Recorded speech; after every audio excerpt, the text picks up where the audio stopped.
Hello, students. How are you? I hope you all are fine at your homes and doing well. So, today, till now, we have finished with our four chapters, and I hope that all of these chapters are clear to you. Now, we are gonna begin with our next chapter, that is Euclid's geometry. So, I wanna introduce you with the background of this geometry. How does it originated? So, here is the video for that. First of all, I want to introduce with this the word geometry. Geometry word is basically consisted of two words. First is geo and other is metrian. Geo is related to earth and metrian means to measure. So geometry appears to have originated from the need to measure the land. This geometry, the branch of mathematics, it was studied in almost every ancient civilization in different forms. But why this geometry is being studied from ancient civilizations? The reason being, there might be some problems. The problems faced by the people of those civilizations required the development of the geometry. For example, whenever the people who were living near river, whenever the river overflowed, it wiped out all the boundaries of the two adjoining fields of different landowners, so they need to redraw the boundaries. So that is why there was a need of the geometry. Geometry is basically related to drawing. But the very first civilization, the very first people who originated, it is said that those who originated this geometry as the people of Egypt. The people of Egypt, they originated this geometry. But the geometry they originated was simply consisting of the statements. There was no general rule of it, no procedure, no proofs. But later on, a Greek mathematician whose name was Thales, he is credited with the first known proof of the geometry. उसने सबसे पहला proof geometry का दिया था, and that proof was of the statement that a circle can be bisected by its diameter. कि एक circle को उसका डायमीटर दो इक्वल पार्ट्स में क्या करता है, divide. Bisection means to divide in two equal parts.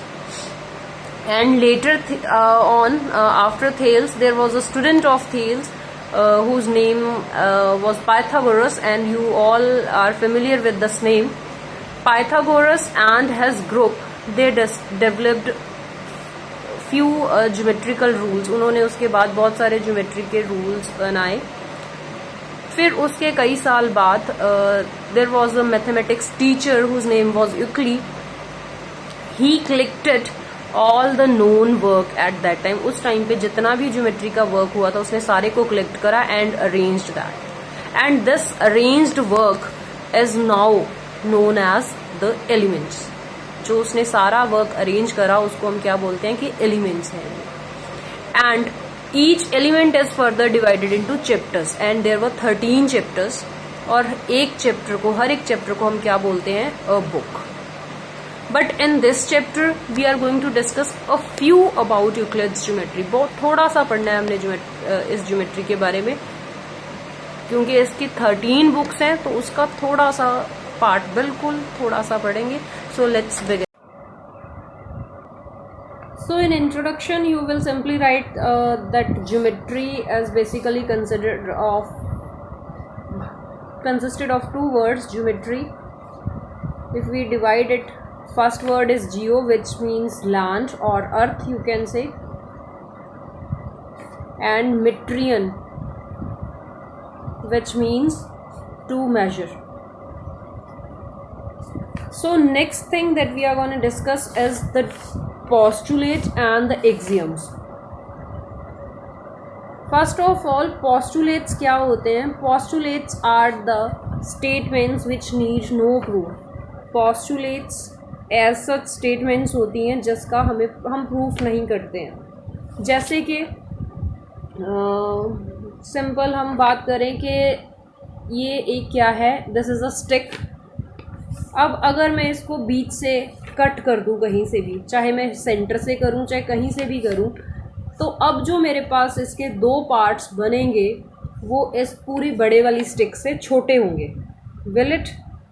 एक बड़ी स्टिक को हमने तोड़ा है तो जो उसके नए पार्ट्स जनरेट हुए हैं दो, वो ओरिजिनल वाली स्टिक से छोटे होंगे। तो इसका क्या प्रूफ करें? So these are considered as the postulates जिनका प्रूफ हम नहीं देते। And next thing that comes is axioms. Axioms वो होते हैं जिनको हम प्रूव करते हैं एंड इनमें हम पोस्टुलेट्स का यूज़ करते हैं। कुछ चीज़ें जो ऑलरेडी एज्यूम कर लेते हैं और एक्सियम्स में इनका हम यूज़ करते हैं। So let's have a look at the postulates that were given by Euclid. And the very first postulate was that a point is that which has no part. Point क्या होगा? ये एक बिंदु मैंने लगा दिया है. I will use a darker color if it will be more visible. So this is a point that I have marked over here. So ये जो point है इसको आप और डिवाइड नहीं कर सकते. अगर मैं ये लगाऊं then this is not a point, क्योंकि इसकी विड्थ है कुछ, इसका डायमीटर कुछ है. पर अगर मैं ऐसे करती हूँ, ये जो मैंने यहाँ करा है, तो मतलब जिसका और फर्दर आप उसको नहीं डिवाइड कर सकते. So that is a point. Next is a line. What is a line? ये एक मैंने, आपको पता है छोटे होते से हम कर रहे हैं. अगर मैंने ये लाइन लगाई है then when will it be called as a line? अगर हम इसकी जो ब्रेथ है, ये जो मेरी थिकनेस है इस लाइन की, अगर मैं ऐसे करके ड्रॉ करूँगी then it will be a rectangle not a line. So line कौन सी होगी? जिसकी थिकनेस, ये ब्रेथ नहीं होगी बिल्कुल भी, ये इस तरफ को कुछ नहीं होगा. So next is the ends of line are point. अगर मैंने ये एक लाइन लगाई है तो इसके जो एंड्स हैं, एंड पॉइंट्स हैं ये जो, तो ये क्या होंगे? एक पॉइंट होगा. सिंपल एक ऐसे करके पॉइंट होगा. इनको ज्वाइन करके क्या बन जाएगी? एक लाइन बन जाएगी. अ straight line is a line which lies evenly with the points on itself. अब स्ट्रेट लाइन क्या होगी? इसके ऊपर हम अगर पॉइंट्स ले रहे हैं, ये मेरा गलत हो गया. अगर मैं इसके ऊपर पॉइंट्स ले रही हूँ तो इनसे ये जो डिस्टेंस है वो सेम है. So it lies evenly with the points on itself. इसके ऊपर जो पॉइंट्स है उसके साथ इवनली ये लाई कर रही है. So that is a straight line. A surface क्या होगी? अब ये लाइन हो गई. अब सरफेस क्या आ जाएगा? जिसमें दो डायमेंशंस की बात होगी, लेंथ एंड ब्रेथ. जैसे कि ये मेरा बोर्ड ही ले लो आप, ये क्या है? सरफेस है. ये सारी अंदर वाली जो स्पेस आ गई है इसमें, ये क्या है? सरफेस. स्पेस नहीं, basically we can say area, we can say that is a surface. अब एजेस क्या हैं? The edges of a surface are line. अब इस सरफेस के ये जो एजेस थे ये क्या हैं? लाइन से ही तो बने हुए हैं. This I am talking about the straight lines. हमारी सरफेस कोई ऐसी भी हो सकती है, तो उसमें भी ये जो क्या है, ये सारी क्या है? लाइन से ही बनी हुई है. No doubt it is not a straight line but है तो lines. Next is a plane surface. Plane surface क्या होगा? It is a surface which lies evenly with the straight lines on itself. Plane surface वो होगा जिसके ऊपर straight lines अगर हम ड्रॉ करें तो वो इवन लाई करें. जैसे आप कह रहे हो उबड़ खबड़ नहीं होगा. जैसे कि आप एग्जांपल ले सकते हो कि ये आपका एक टेबल टॉप है, ये बिल्कुल स्मूथ है. So this is a plane surface. वहीं आप अगर बात करो आपके डोर मैट की, उसमें ऐसे ऐसे करके होता, अगर वो रेक्टेंगल शेप में ही कंसिडर करें हम, ऐसे ऐसे करके, या आप अपना टूथ ब्रश का आगे वाला पोर्शन ले लो, वो इवन नहीं है. उसकी शेप कई बार ऐसे करके बनी होती है. सो विच इज़ नॉट इवन, तो वो प्लेन नहीं होगा. प्लेन सरफेस क्या होगा? जिस पे हम स्ट्रेट लाइंस ड्रॉ करें वो इवनली लाई करें उसको. So these all were the postulates of Euclid जो उसने कंसिडर करे थे. तो आप पोस्टुलेट हेडिंग डाल के इनको एज सच लिख लोगे, 7 points. Clear. Next is the axioms. And one more thing, these are not the only postulates or the only axioms. आपको थोड़ा इंट्रोडक्शन मिल रहा है इस ज्योमेट्री का, तो इसलिए आपके लिए सिर्फ थोड़ा है ये. And the very first Euclid's axiom, ये ऑर्डर में तो नहीं लिखे हुए हैं बट जैसे आप यहाँ पे लिखे हुए हैं वैसे ही करते हैं. First is things which are equal to, same things are equal to one another. 3 चीज़ों की बात हो रही है. अगर ये दोनों चीज़ें इस चीज़ के इक्वल हैं तो ये आपस में भी इक्वल होंगी। कैसे?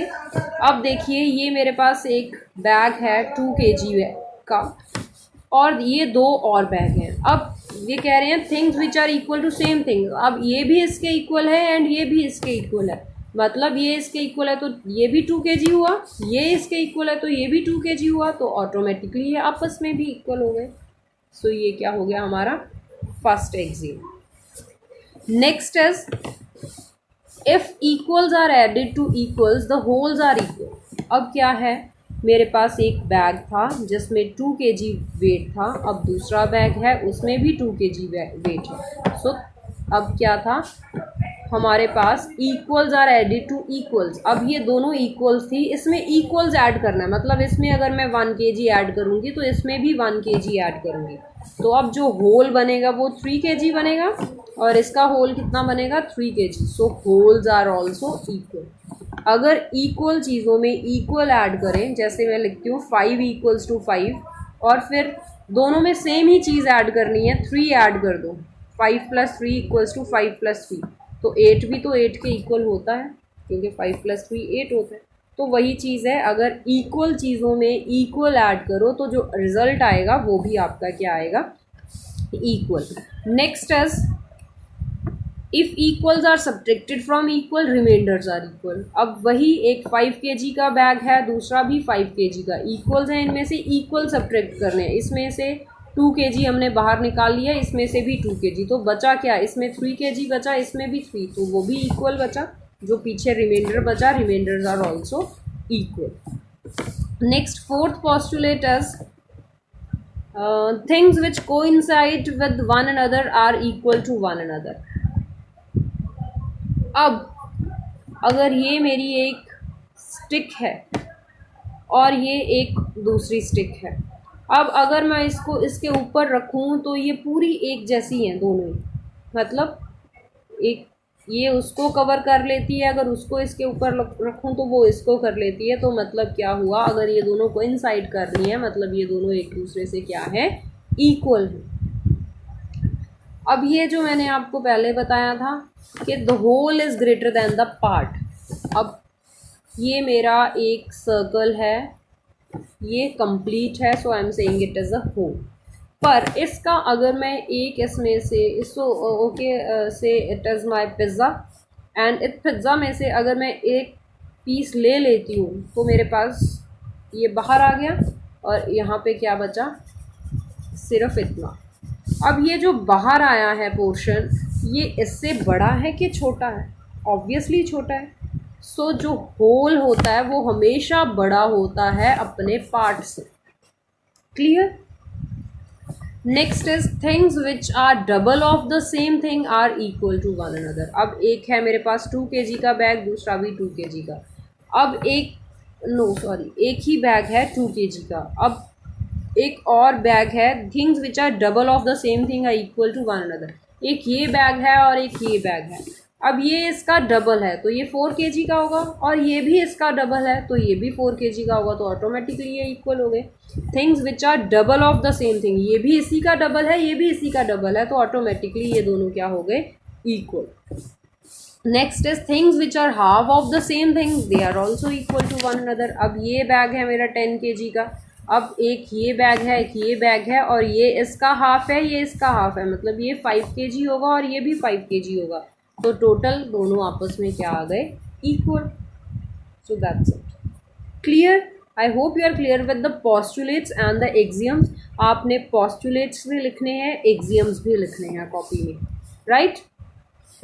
अब हम इन पोस्टुलेट्स को डिस्कस कर लेते हैं। The very first postulate is a straight line may be drawn from one point two any other point. ये जो आपके अभी हम 5 पोस्टुलेट्स जो हम डिस्कस करने वाले हैं, इनके बेसिस पे क्वेश्चंस आते हैं। First is straight line may be drawn from any one point two any other point. एक पॉइंट ये रहा, एक पॉइंट आप और कहीं पे भी ले लो, से मैं यहाँ ले रही हूँ तो यहाँ से इन दोनों के बीच में एक स्ट्रेट लाइन मैं ड्रॉ कर सकती हूँ। अगर मैंने यहाँ नहीं लिया होता, कहीं और से यहाँ लिया होता, तो यहाँ भी तो मैं स्ट्रेट लाइन ड्रॉ कर सकती थी।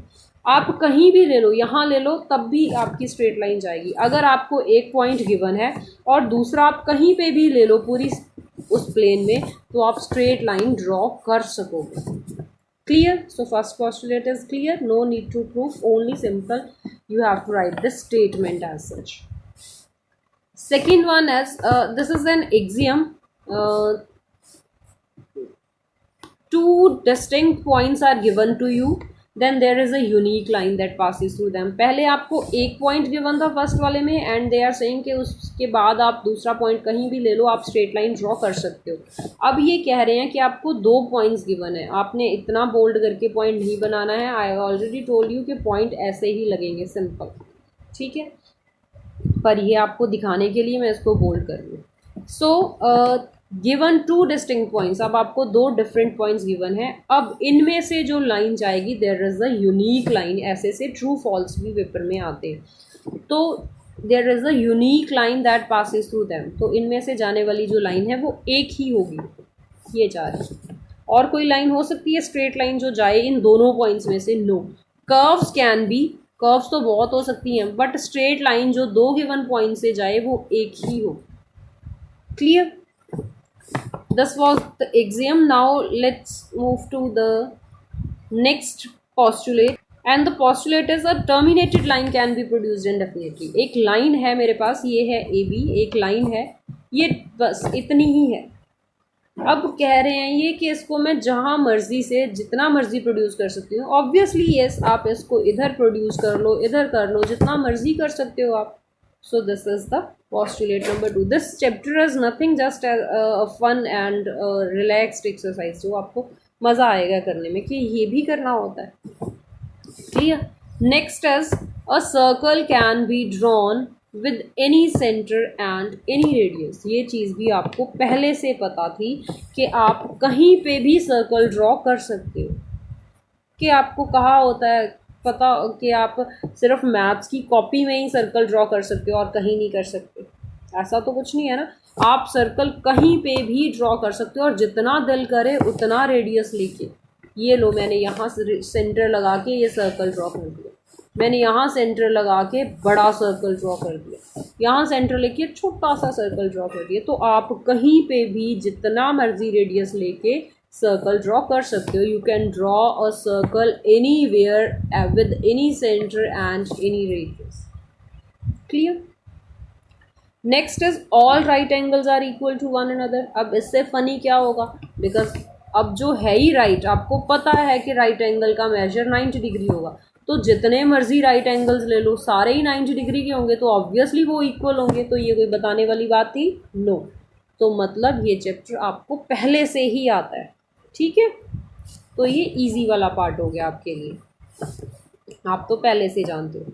नेक्स्ट इज पोस्टुलेट नंबर 5, जो स्टार लगा लो, जो वेरी वेरी इंपॉर्टेंट है और इसको अच्छे से आपने समझना है। What this postulate is saying, it says if a straight line falling on two straight lines. अब हमारे पास दो स्ट्रेट लाइंस है, दे आर नॉट सेइंग कि वो लाइंस पैरेलल है, तो मैंने नॉट पैरेलल लाइंस ली, ठीक, क्योंकि मुझे पता है अगर मैं इनको आगे प्रोड्यूस करूं तो ये कहीं ना कहीं मीट कर जाएंगी। So these are the non parallel lines. They are saying if a straight line falling on two straight lines. अब इन पे एक स्ट्रेट लाइन फॉल कर रही है दो स्ट्रेट लाइंस पे, and makes the interior angles on the same side. अब सेम साइड पे एंगल्स यही होते हैं को interior angles, interior angles on the same side, या फिर आप ये वाले भी ले सकते थे, ठीक है। ये दोनों भी एक तरफ हैं, ये लेफ्ट राइट वाली तरफ वाले आ गए और ये जो हैं ये लेफ्ट वाले, ठीक है। अब आपने क्या करना है, interior angles on the same side of it taken together less than two right angles. अब इनका जो सम है, एक तरफ वाले दो एंगल्स अगर है ये टू राइट एंगल से कम आ रहे हैं, right angle means 90, two right angles means 180, मतलब इनको प्लस करके अगर 180 से कम आ रहा है, then the two straight lines if produced indefinitely. तो अब अगर इन लाइंस को आप प्रोड्यूस करोगे, the sum of the angles is less than two, sorry I missed something, अच्छा मीट, ये वर्ड मैंने मिस कर दिया. If produced indefinitely then meet on the side on which the sum of the angles is less than 2 right angles. ये statement थोड़ी सी बड़ी है पर समझने के लिए देखिए ये क्या कह रहे हैं. दो स्ट्रेट लाइंस हैं आपके पास, पैरेलल हैं नहीं है ऐसा कुछ नहीं कहा. अब आपने क्या करना है, एक साइड वाले आपने राइट एंगल्स ले लेने, सॉरी राइट एंगल ही इंटीरियर एंगल, सेम मैं ये वाले इंटीरियर एंगल्स ले रही हूँ लेफ्ट साइड वाले, और इनको प्लस करके अगर मेरे पास आ रहा है less than 180, less than 2 right angles means less than 180, angle 1 and 2, angle 1 plus angle 2 अगर लेस देन 180 है तो बेसिकली मेरा ये इस तरफ आएगा, 1 लेस देन 180 है ना, ये बड़ा हो जाएगा 1, ये चलो 3 एंड 4 ले लेते हैं. एंगल 3 एंड एंगल 4 अगर लेस देन 180 होगा तो अगर मैं इन लाइंस को प्रोड्यूस करती जाऊंगी तो कहीं ना कहीं ये जाके मीट करेंगे. What is it saying, if a straight line falling on two straight lines, दो स्ट्रेट लाइंस के ऊपर एक स्ट्रेट लाइन फॉल कर रही है, then if interior angles on the same side of the transversal, ये ट्रांसवर्सल लाइन के same side पे जो दो इंटीरियर एंगल्स बन रहे हैं, if their sum is less than 2 right angles, अगर इनका सम 2 राइट एंगल से कम है मतलब 180 से कम है, then they will meet after producing indefinitely.